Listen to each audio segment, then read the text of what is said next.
In this quick tutorial, we'll learn how to create stop-motion videos in just a couple of seconds. If you've seen some stop-motion videos on the For You page or somewhere else, you can easily create those videos in just a few simple steps using a TikTok filter. If you don't know what stop-motion is, it involves photographing and then physically manipulating objects within your frame. As each frame is played in sequence, the technique creates the effect of an object moving itself. In order to create a stop-motion video, you will only need the TikTok application, and just make sure it is updated to the latest version. We won't be using any third-party applications for this, and we will open the TikTok application, and then you want to type stop motion in the search bar.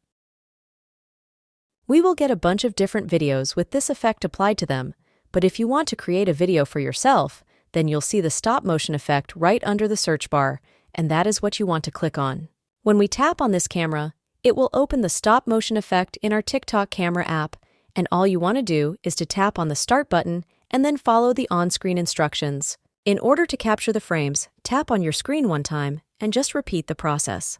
In order to create a good stop-motion video, you want to capture a lot of frames and move the object just a little bit between capturing the two frames. So tap on the screen, then move the object a little bit, then capture it one more time and just repeat. You can see how many frames you've captured in the top left corner of your screen, as well as the length of your video. This stop-motion effect plays at around 10 frames per second, so you will have to capture 10 photos if you want your video to last 1 second, 20 photos for a 2-second video, and so on.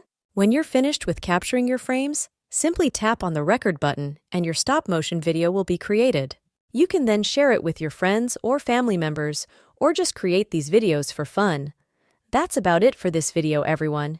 If this video helped you out, then leave a comment down below, and I will see you in the next one.